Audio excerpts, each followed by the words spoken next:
Somaliland sakalogu tagayo nabada haligi nasiyo no society haligi nasiyo no society kulanti wacan wanaagsan idilkiinba akhyaartaan hawada ka wada socono meelad joogtaanba kuna soo dhawaada mar kale iyo barnaamijkeena hadahan oo kale aynu isugu yimi jirnay ee garwaaqso barnaamijkeena toddobaadkan oo aynu kaga hadli doono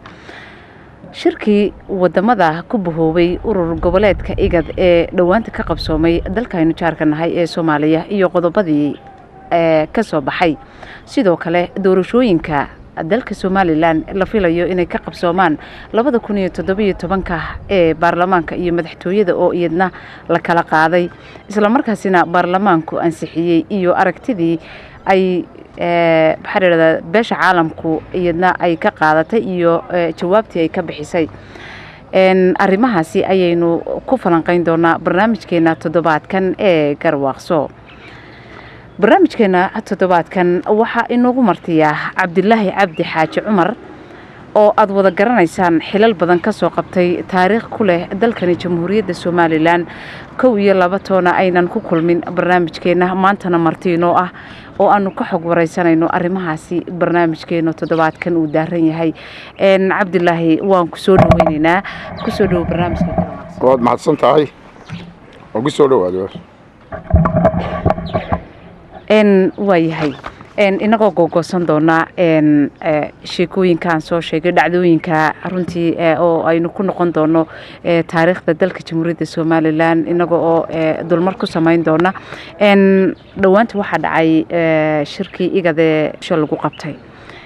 waxa ka soo baxay qodobo doora qodobadaasi oo aynu dul istaagi doono qodobkan midnimada Soomaaliya had iyo jeeraale ajandayaasha shirkaasi ama shirarka igad ay qabsato ka soo baxa qodobkaasi waa uu ku jiraa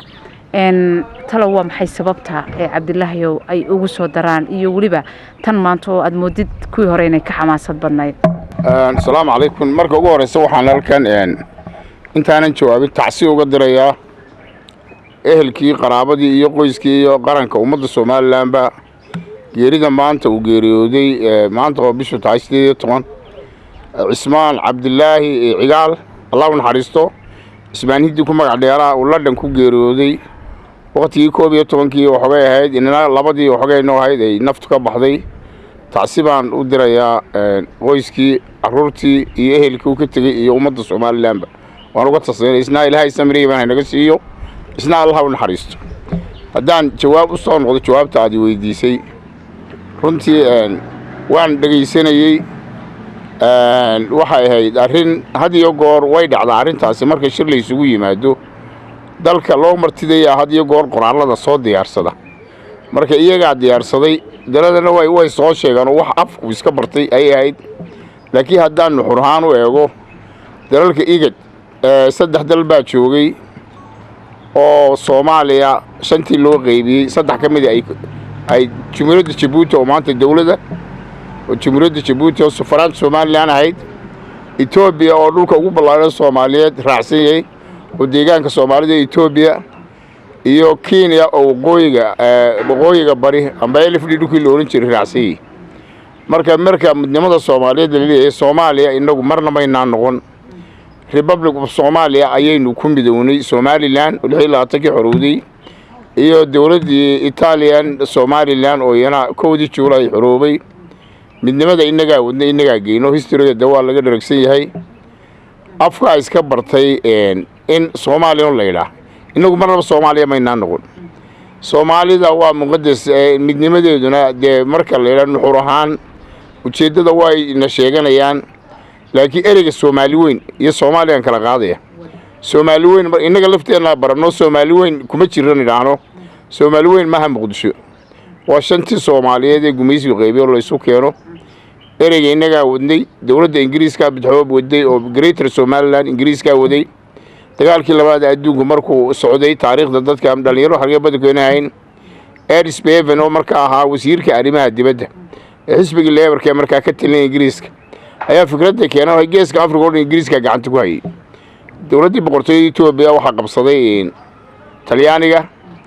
oo Hayle Selassie markaa qaxoontigu ku joogay waddanka Ingiriiska meel la yiraahdo Bath ayuu deganaa Bath magaalo Bath ee deganaa Northern England waxa markaa Talyaaniga qabsaday markii dambe dagaalkii labaad bishii August 30keedii ayaa Talyaanigu ilaa halkan qabsaday Somaliland haddana March 1941 soddokii afartankii weed markuu qabsaday 1941 bishii March 8deedii ayuu Ingiriisku geeska Afrika dib u qabsaday Talyaaniga loo qabsaday waqtiga Ingiriiska oo gacanta ku hayay dalka oo dhan ayaa markaa xorriyaddii markii la bixinay Soomaaliya loo ogolaaday dawladda Madaxweyne ayay soo jeediyeen annaga gacanta ku haynay Soomaaliya oo dhan hal dawlad laga dhigo Greater Somaliland hal sameeyo Soomaaliya horta halkaas dalku ay isaga timi dabeedna dawladii markaa meesha ku jiray shanta dawlad powerka sheegta oo Ruuska iyo Mareykanka Ingiriiska iyo maxaan ku raay Faransiiska iyo Ruuska waxay markii Ingiriisku soo jeediyay waxa ka hor yimid dawladda midowga Soviet ayaa diiday oo yiri Ingiriisku wuxuu doonay boqortooyada inuu isku ballaariyo aragti diineed oo markay Orthodox isku haayeen Ethiopia iyo isagoo arkay imberadoriyadda Ingiriisku in geeska Afrika wada qabsanayso marka nasiib darro fiitaal lagu diiday waa laga diiday marka waxay arrinta noqotay Soomaaliya hal weydiiyo dadka la waraysto yaan xuquuqdooda lagu xamar bay tageen Talyaaniga doortay inay raacaan Ingiriiska way diiday dhulkan Soomaali galbeed ogaadeen baa markaa laga shiray iyana waxay yiraahdeen Ethiopia ay doortay inay raacaan Hayle Selassie oo Ethiopia aadaro nugs Ethiopia waa ogaadeen waa Ethiopia oo odayaashu yiri dabeedna nasiib darro iyana waxay doorteen aragti markaa Soomaalinimadu markaa dadku yaray laakiin inaga waxa mid inaga inay Soomaali midayno san la isku keeno ereyga Soomaali weyn halkaas u daba joogay marka midnimada Soomaalida ee waxa meesha ku jira fahan la'aanta wadamada nimankan madaxda ka ah haddii Soomaali weyn la doonayo dawladaynu doonayni maanta oo yeelayna laakiin waani ku jira Djibouti Ismaaciil Umar Geele madaxu yahay marka la keenay kan jigjiga lagu soo daro ee KNFD keenaya hadii ilaada hal raaciyo Somaliland markaa ma qabatay in la yiraahdo idinku kaligiin ay qasbidu ka midnimo Soomaaliyeed haddii midnimo Soomaaliyeed doonayda Kenya handoo hanaysa dhulkii Soomaaliya ha keento Ethiopia ha keento ra'iisul wasaaraha Ethiopia gobolkan deegaanka Soomaalida dahayra Soomaaliya oo la midooba Djibouti midowga ha qaato laakiin iyagoo santiya tii orodka ahayd ee ugu hordhalatay ee midnimada doonaysay in maanta lagu ciqaabo adduunkuna ay taageeraan waa nasiib darro waa gaf taariikhi ah waa gaf ay meel kaga dhacayaan xuquuqda dadka gobolkan ku nool amba Somaliland ku nool marka waxay daba socotaan anigu taan u arko waxay soo diyaarsadeen oo markaa ay hoos dhigaan kuwana ay raaceen waana had iyo goor waa la iska yiraahdaa waa in midnimada iyo qarannimada iyo madax bannaanida iyo waa af diblomaasiyada waa la yiraahdaa go'aanada markii laakiin nuxurku Soomaaliya hadii la doonayo nuxurku ma inaan Soomaaliya inay ahaadaan Soomaali weyn Soomaaliya inta ka ballaadhay waa waxaan suuro gelin ayay maartay ayay oo aan dadku diyaar u ahayn aan xaqna ahayn ayay ku dhawaaqeen deetaana waxa ka jawaabay madaxweynaha Axmed Maxamed Maxamuud si cad uga jawaabay xaqna u lahaa baarlamaankuna waa ku sii taageeray shalayto markii hadlayay go'aamadii way madaxweynaha Somaliland xaaladeeda way la socdeen horeysa iyo dambayso ilaa imika runtii wax kamay bixinin action ama reaction kamay bixino kamay jawaabin dadaalna waa loo galay marka Cabdilaahow ka fikir ahaan siyaasi ahaan Somaliland mayada ka gaabisay inay wadamadaasi maxaan idhaahdaa qaramada Afrika isku tagay in ay kala hadasho qadiyadeeda mise wali way aasan tahay oo wali dad baa ku taagan iyagu dan gaar leh oo aan ogolayn Somaliland in ay xornimada ay maanta ku naanoonayso 1999 la soo noqotay in ay buuxsanto oo ay qaran u guurto fakti labaduba way soo gali karaan waxa weeyaan adduunku had iyo goor waxay aad u dhowraan waxana yiraahdaan xuquuqda aadamaha amba xorriyadda qofka amba qoomiyad amba community waxay yiraahdaan marka waxa weeyaan Somaliland shirkii Burco markii la isugu yimid 1999 iyadoon mid nadiidaneen baa si midaysan loo declare gareeyay ama loo goostay in dawladdii 60kii Soomaaliya lagu daray dib loo soo celiyo gooniisutaag anigu ma idhaa gooniisutaag waa dee gooni wax takoro meel lagu ooday laakiin soo celintii qarannimadii Somaliland ciddii dee ma jirin si cad baa la isugu raacay waa la qaatay laakiin had iyo goor qaladaad baa dhacaa adugu markii dambe qaladaad dhacay amba qof sameeyo amba si nasiib daro baa ku timaado qaladaadkii dhacay baa qabiil loo bedelay oo maaragtay dad badan oo cabanaya gaaraan darafyada ha u badnaata cabashadu oo ilaa beesha dhaxa waxa isla dhamsay waxa weeyaan dee doorasho bay ku yimaadeen cid la qasbay oo xabad lagu qabtay ma jirin dadkan waxaan uu ku heshiiyey waxaad arkaysaa in cararayo kii cararaaba xamar buu tagaya kuwa muqdisho jooga way naga wanaagsan yihiin waxa dee iyagoo inaga sii xuno gaalkacay imaka oo hal magaalo xuduud ay leedahay imaka Hargeysa dee xuduud male Boorama iyo tan xuduud kala soocan male laakiin gaalkacay oo hal magaalo oo is wada dhalay oo sheegtay inay yihiin maskaxdii Soomaaliyeed inay yihiin oo boobi jireen magaca Soomaaliyeed oo ila dawladii annaga dhalay baray ministradu naga soo bixi jireen annaga u maskax wanaagsan annaga u shaqo wanaagsan waxa weeyaan maanta xuduud bay leedahay waa gidaarkii Baarliin oo kale gidaarku ma ku dhisnaynay waa isma marayaan waa Puntland iyo Galmudug wana hal magaalo inagu heerka maynaan gaari dalbani dimuqraadiya waxa weeyaan doorasho ka dhacday Boorame Batilwaad oo doorasho la qabtay Axmed Maxamed Maxamuud Siiraayo waxa ninkii SNM hogaaminayay waqti dheer ilaa uu dhacay siyaad Siiraayo dhalay hadana daariyaala kaahin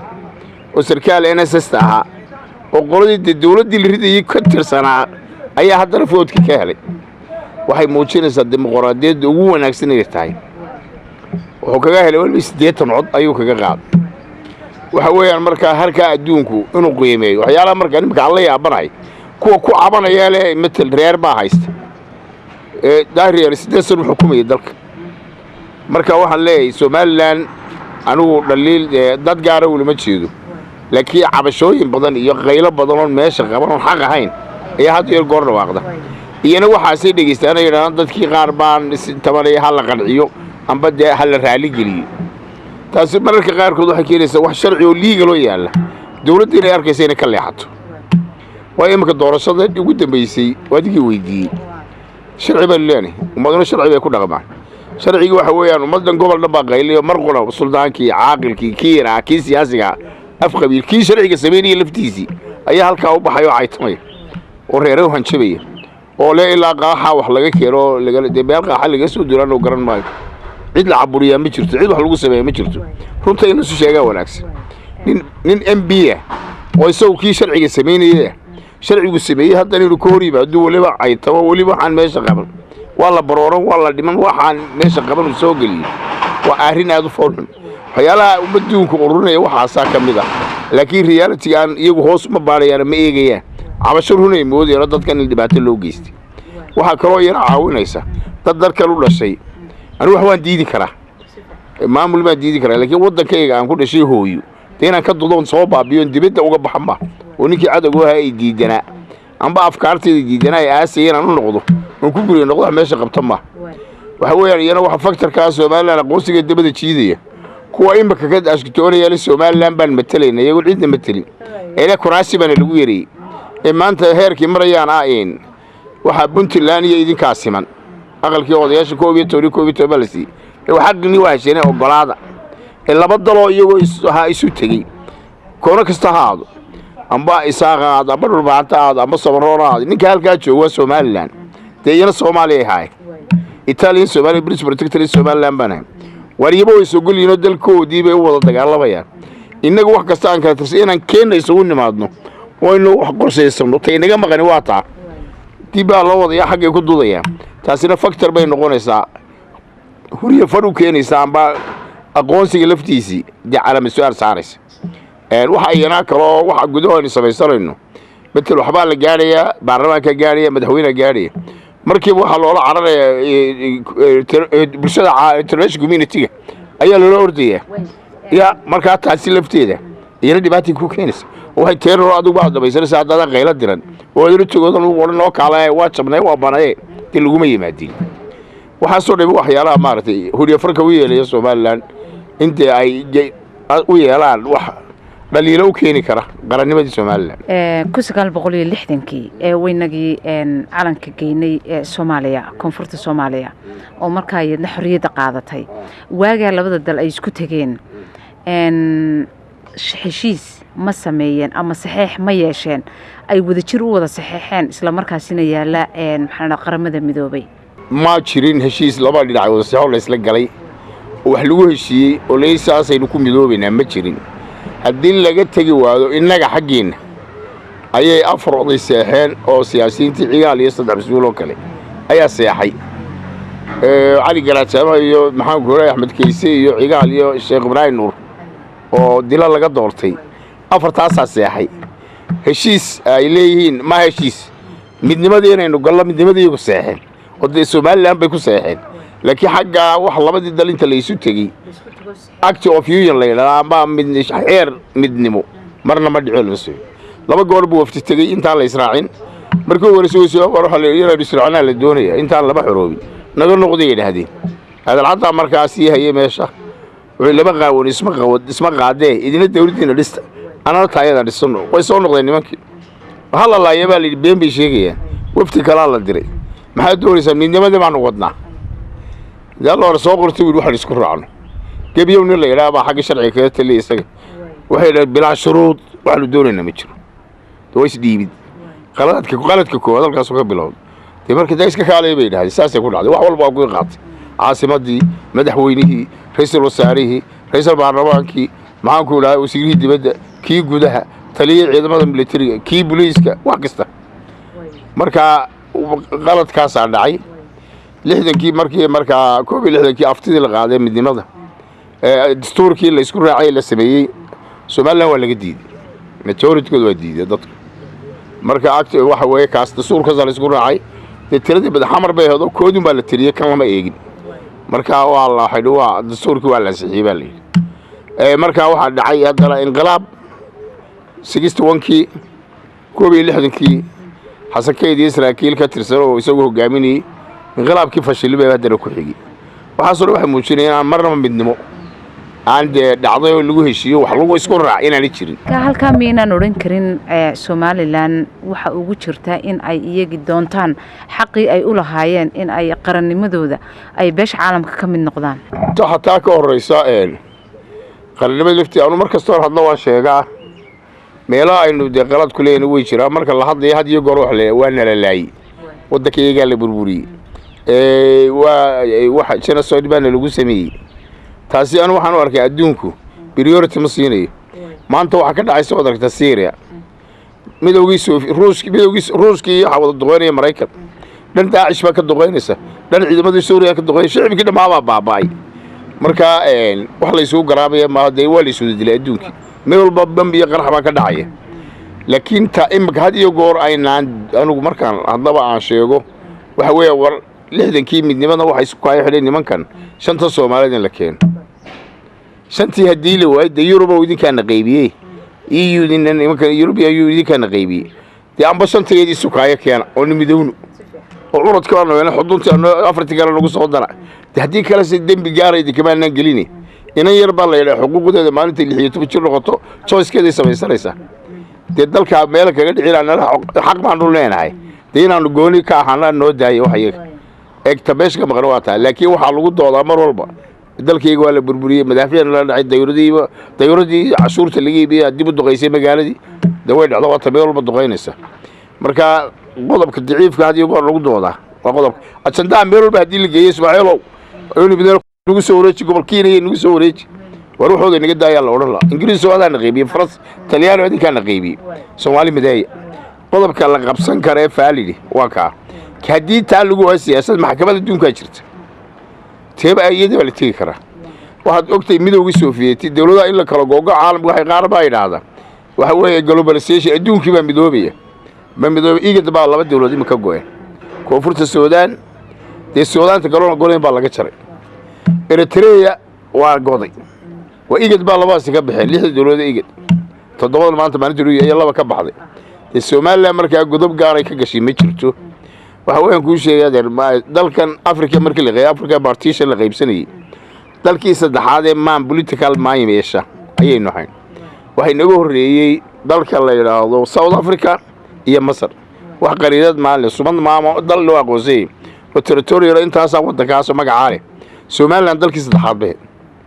1987 baa maamkeeda soo saaray kuwa kale Afrika oo ka sugay haddaan dambiga iska dhowra in yar oo Abyssinian Kingdom boqortooyada Abyssinia la yiraahdo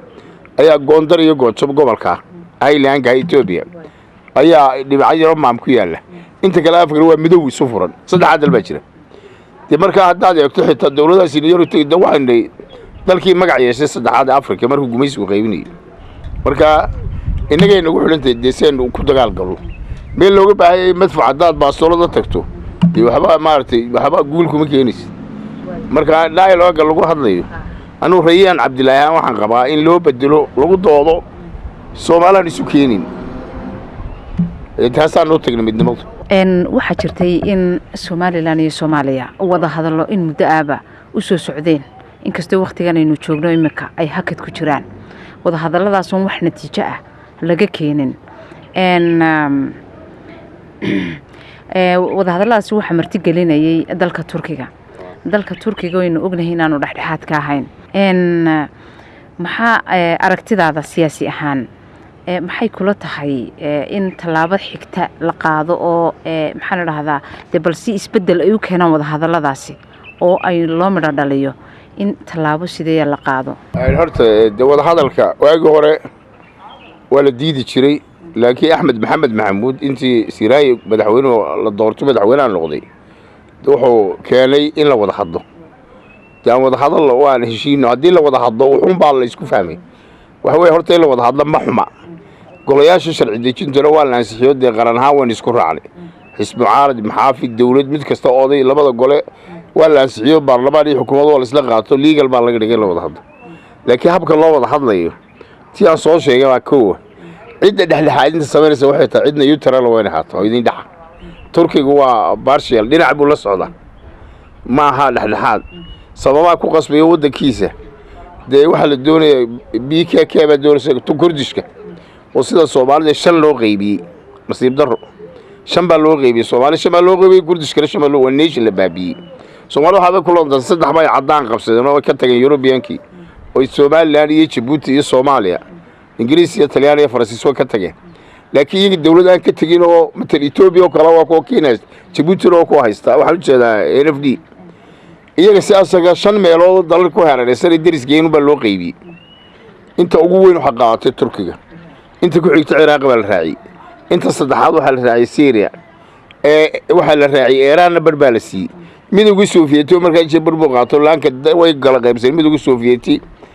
Armenia waddanka la yiraahdo ayaa iyana bar haysta ummadii Kurdishka shanta u qaybsan marka inta ugu ballaaran Turkiga haya in jabhad BKK la yiraahdo ayaa muddo dheer dagaalamayay ninkii hogaamiyaha Cabdulla Öcalan baa la yiraahdo isagoo jooga East Africa Uganda ayaa laga soo afduubay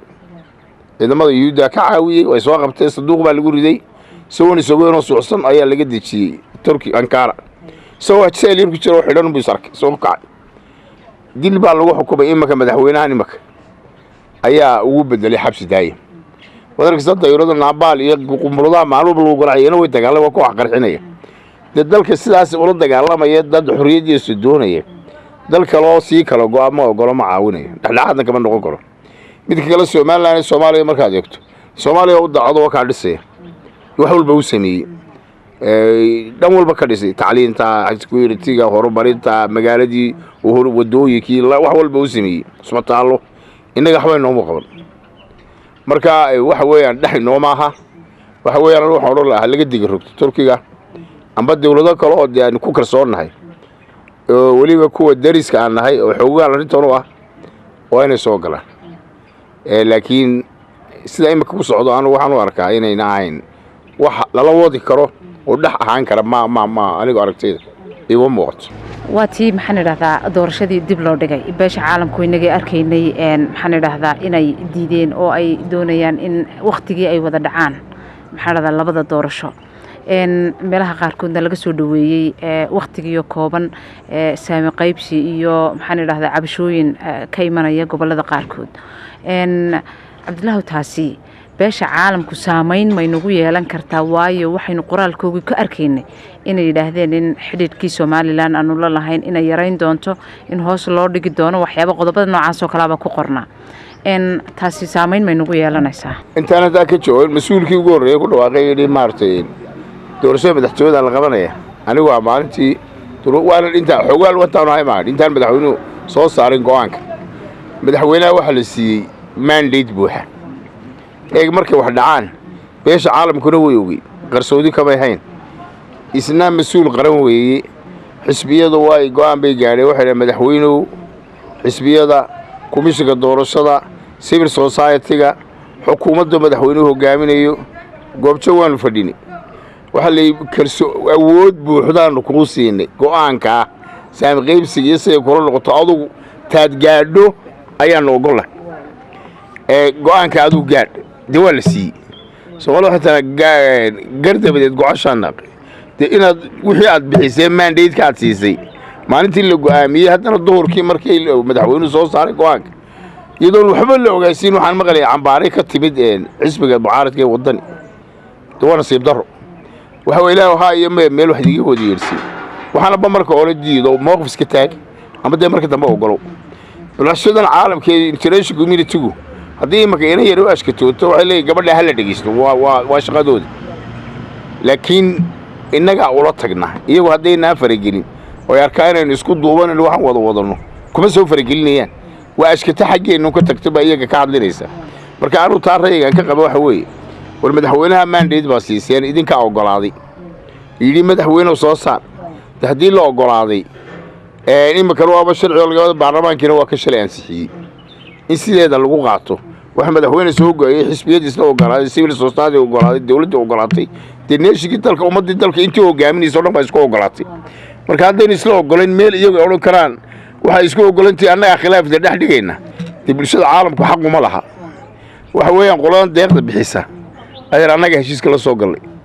furaha aniga iyo shuur xaaji Ismaaciil gabadha imika wasiirka deegaanka iyo aniga Nairobi tagnay iyo shilna siin alle dalba 100,000 marna siiyay oo dollar waxaanu nacaawiyo EU hadaati waxaanu loo dhiibay oo soo qortay inteeda ku filan adigu sheeka dheer weyntan marxalad adag bana la soo martay 2 milyan oo markaa lacag badan oo ahayd wax weyn baan buuxsanay foomkii waxay leeyaan idinku soo dhiibna hay'adda noo soo mariya wax faragelina komishinkayga doorashada control iyo waxa yeelay waxaan diiday mid xaq noogu meelahay anu waxaan ku meesho iyagu qabsoo ka talinay oo leeyahay yaro magaceeda iyaga baa sidii iyaga walaad ma awoodii nagala wareegay marka waxa dal xoro marka tahay anu waxaan ku amaanay madaxweynuhu maalin waagi khaatumay ay maartay mushkulada ka jirtay saaxdheer iyo xagga oo ciidamadu tagaan meesha leeyahay ka soo celi ciidamada safiirka Mareykanka u jooga Nairobi ka Ingiriiska u jooga ka UK u jooga Mareykanka afar baa soo saaray Mareykanka iyo Ingiriiska iyo UN waxaan degdeg ciidamada uga saar madaxweynuhu mowqif adag ka qaato waa dalkaygu kama saarayo markii dambe oo yimaadeen markii la garabo wuxuu yidhi Mareykanka maanta la soo waro waddanka ma difaacaysa waxba ma naasabay dadkuna waa dadkaygi laakiin dhibaato inay ka dhacdaan diidana dadkii wixii u baahnaa maan siinay dawar siinay raashimaan u geynay biyaan u geynay dhibaato kuma naasabay shicibkii laakiin security dalkeena nabadgelyo dalka iyo mid ahaan dalku ma difaacayn marka haddaad waddankaaga aduu ku adkaystay mabda'aag ciidano ku oran mayso sinayeen oo marka waxa weeyaan wixii faragelin way jiraysaa laakiin way xad lahaata ilaa xad isma dhiibi karo marka anu waxaan ku amaxay go'aanka la qaatay in fact anu waxaan shakhsiyan aaminsanaa inta tira koob laga baxayo xeerkii waxa lagu heshiiyay 60kii si loo kala qaatay hal inta tira koob dhacayo lagu qoro taay lagu wadaan lagu aaminsanaa marka runtii waxaan u arkaa go'aankaasi go'aan madaxweynaha kalsooni markii hore lagu siiyay imagana hadday la noqotay isagu waa hal ku wadi waayay uu arkay dii culayskii la saaray oo loo dhiibay aduu ka noqo degaasuu ka wadi waayay go'aan odaynimo marka baarlamaanku u gudbiyay baarlamaankuna waa ansixiyay marka arrintaas dib baarlamaanku ansixiyay way oodmaysaa tii faragelinta bulshada caalamku waxay baarlamaanka xukuumadda isku raacday ma oran karaan iyagu baabiya laakiin waxaan kula taliyay xisbiyada mucaaradka war tartan xalaal gala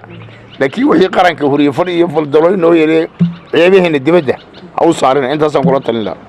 25 sanadood ayuu dalkani jamhuuriyadda Soomaaliland nabadgeliyo iyo xornimadiisa ku naaloonayay in badan garowshiyo kama helin beesha caalamka guud ahaan hadday African Union hadday noqoto IGAD hadday noqoto guud ahaanba qadiyadiisii weli garooshiyo oo muusan helin maanta halkan aynu taaganahay waxaynu ka soo bilownay meel aanay waxba jirin maantana dee maasha allah halkaynu marayno waa la wada ogyahay gabagabadii dadka reer Somaliland guda iyo dabad xukuumad maxaad ku waanin lahayd aad kaga tagi lahayd waa su'aal wanaagsan waxa ku waanin lahaa war ad ilaaha baa iskeen baday Somaliland dadku ku nool waxa weeyaan ummadi inay nolol hesho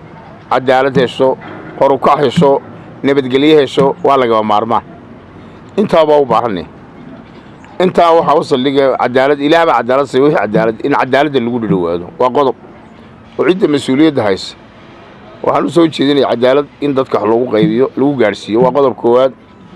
عيد أنت بس شرته سوى ناكسونو ده نبدي كشرتو والحمال الهين وعيت الهين وميل فرت اللي قلت جاران الهين عيد يجوان كاسي الله تيرنا أيوه سي وضد اللي هم ريشروا وناكسين ده كان كين نظام كدولة كان الله صامره الدولة دايرة ما مكاسو بالي أنت إلى روكو إنه ما كانوا يقولوا كلام ميل ما كانوا تجينه الله يسكين بضي وحنا وضد السن وينا نحمر أما ميل كله دي بقى عرالي أنت يربى المام كدون تادمودو الجيش كأفريقيا كويال شيء كدون تويجي دون تاسنو وصار دون تي ناس كتلولين وحنا قدر ضلوا عن كفيسنو daawadayaal barnaamijkeena toddobaadkan oo aynu ku falanqeynay dhowr qodob oo kala ahaa shirkii igad ee dalkaasi Soomaaliya lagu qabtay qodobadii ka soo baxay doorashada Somaliland ee la kala qaaday baarlamaanka iyo guriga madaxtooyada iyo taariikh runtii aanu ka soo sheekaynay oo ah Soomaalida iyo Somaliland barnaamijkeena toddobaadkan waxa iigu marti ahaa mudane Cabdilaahi Cabdi Xaaji Cumar oo aad wada garanaysaan taariikhyahan halgama siyaasi maxaan radaa in badan oo darasa siyaasadda geeska Afrika waxa uu ka mid yahay Cabdilaahi haldoorka reer Somaliland runtii inagu harsan aynu taariikhda kala harayno oo taariikh fara badan runtii anigu aan ka faa'iiday idinkuna aan filayo inaad ka bogan doontaan daawadayaal barnaamijkeena toddobaadkan waxaan u mahad celinayaa martidayda ugu horeyn marka labaad waxaan u mahad celinayaa kameramaanka dhanka kamaradaha inaga hagayay Maxamed Deeq Axmed Cali oo alaba ku hawlan sidoo idin soo gaarsiiyo barnaamijkani garwaaqso daawadayaal anigoo Nimco Cabdi Gool ayaa halkan idinka soo jeedinaysay sidoo kale aad iyo aad ayaan idinku mahadnaqayaa waqtiga qaaligaadna siiseen inaad programka nugula wadaagtaan oo aad kula socotaan tan iyo intaynu barnaamijkan lamida ku kulmayno dhammaantiin waxaanu idinkaga tegaynaa sidaas iyo nabadgelyo iyo nooli kulantee